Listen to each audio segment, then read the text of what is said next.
Chapitre 2. David approchait du moment de sa mort, et il donna ses ordres à Salomon son fils en disant: Je m'en vais par le chemin de toute la terre. Fortifie-toi et sois un homme.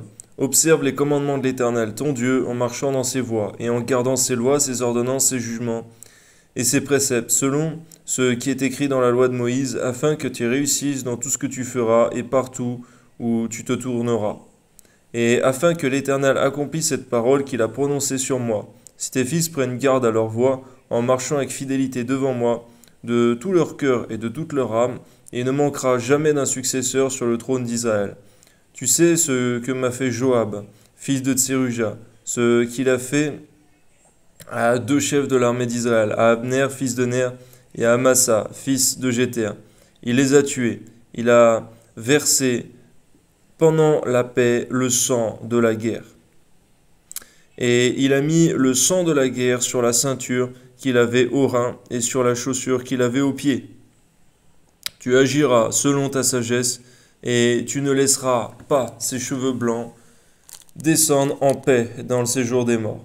Tu traiteras avec bienveillance les fils de Barzillai, le Galaadite, et ils seront de ceux qui se nourrissent de ta table, car ils ont agi de la même manière à mon égard en venant au-devant de moi lorsque je fuis Absalom, ton frère. Voici, tu as près de toi Shimei, fils de Géra, benjamite, de Bachurim. Il a prononcé contre moi des malédictions violentes le jour où j'allais à Manaïm. Mais il descendit à ma rencontre vers le Jourdain, et je lui jurai par l'Éternel en disant: Je ne te ferai point mourir par l'épée. Maintenant, tu ne le laisseras pas impuni, car tu es un homme sage et tu sais comment tu dois le traiter. Tu feras descendre ensanglantés ses cheveux blancs dans le séjour des morts. Seigneur, on voit combien, malheureusement, le pardon de David n'avait pas duré, Seigneur mon Dieu, dans le temps, vis-à-vis de Shimei, Seigneur. Et que peut-être, Seigneur mon Dieu, il voulait toutefois rendre justice, Seigneur, en ne pardonnant pas, Seigneur, ce péché. Donne-nous d'avoir un pardon qui dure dans le temps, pour toutes les personnes que l'on pardonne, Père. Amen.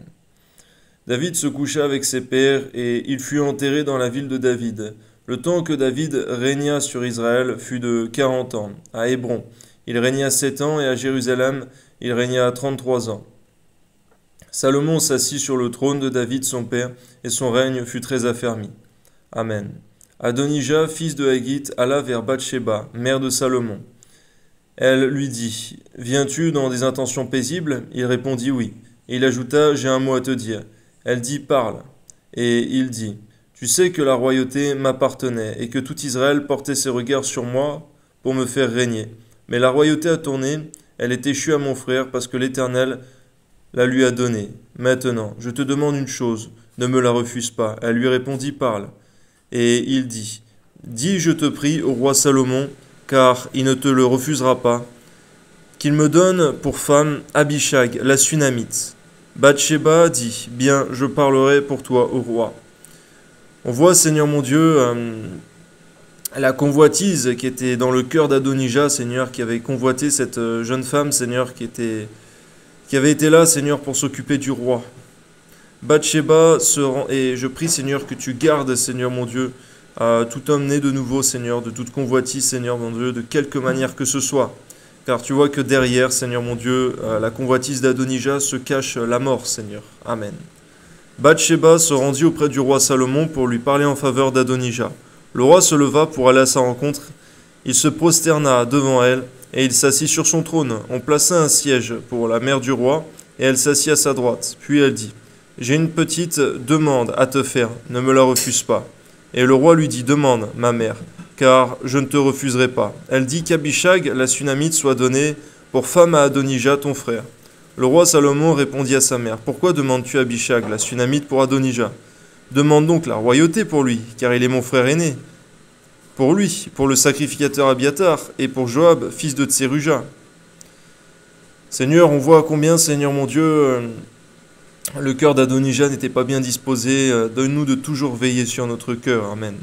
Alors le roi Salomon jura par l'Éternel en disant: Que Dieu me traite dans toute sa rigueur, si ce n'est pas au prix de sa vie qu'Adonijah a prononcé cette parole. Maintenant, l'Éternel est vivant, lui qui m'a affermi et qui m'a fait asseoir sur le trône de David, mon père, et qui m'a fait une maison selon sa promesse. Aujourd'hui, Adonijah mourra, Et le roi Salomon envoya Benaja, fils de Jéhojada, qui le frappa, et Adonija mourut.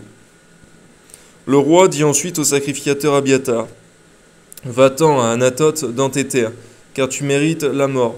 Mais je ne te ferai pas mourir aujourd'hui, parce que tu as porté l'arche du Seigneur l'Éternel devant David mon père, et parce que tu as eu part à toutes les souffrances de mon père. » Ainsi Salomon dépouilla Abiathar de ses fonctions de sacrificateur de l'Éternel, afin d'accomplir la parole que l'Éternel avait prononcée sur la maison d'Élie à Silo.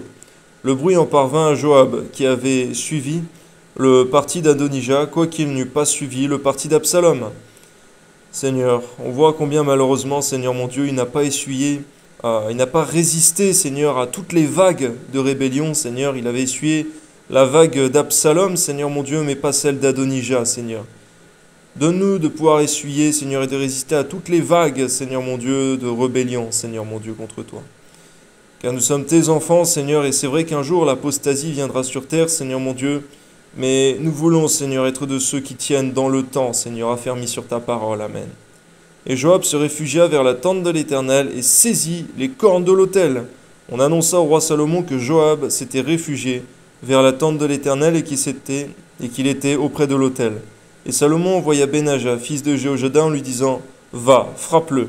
Benaja arriva à la tente de l'Éternel et dit à Joab « Sors, c'est le roi qui l'ordonne ». Mais il répondit « Non, je veux mourir ici. » Benaja rapporta la chose au roi en disant « C'est ainsi qu'il a répondu. » Le roi dit à Benaja « Fais comme il a dit, frappe-le et enterre-le.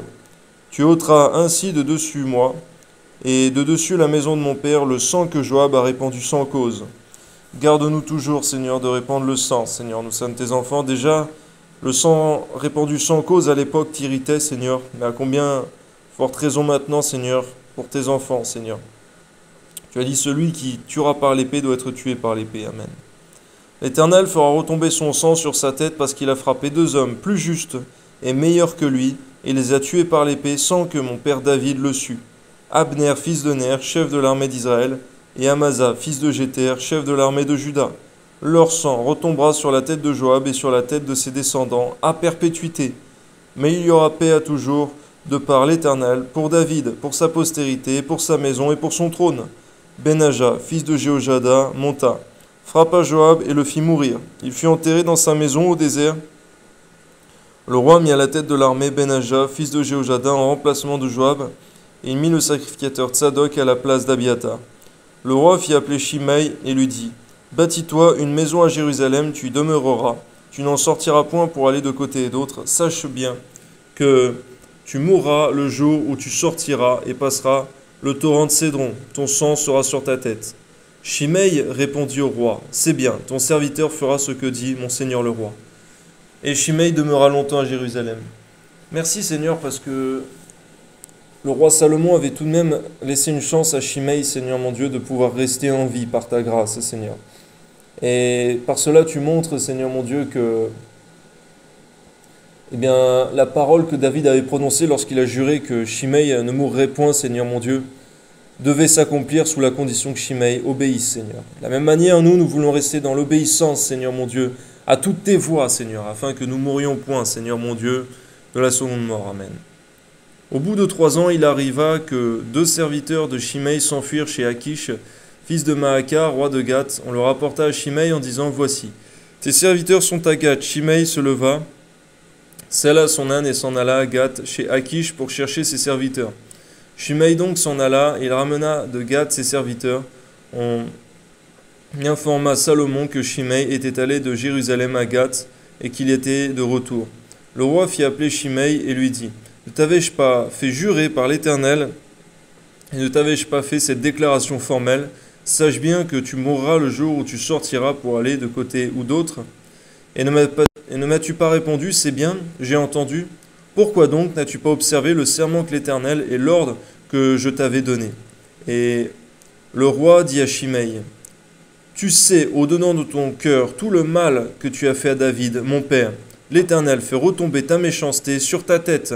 Mais le roi Salomon sera béni, et le trône de David sera pour toujours affermi devant l'Éternel. » Et le roi donna ses ordres à Benaja, fils de Jéhojada, qui sortit et frappa Shimei, et Shimei mourut. La royauté fut ainsi affermi entre les mains de Salomon. Amen.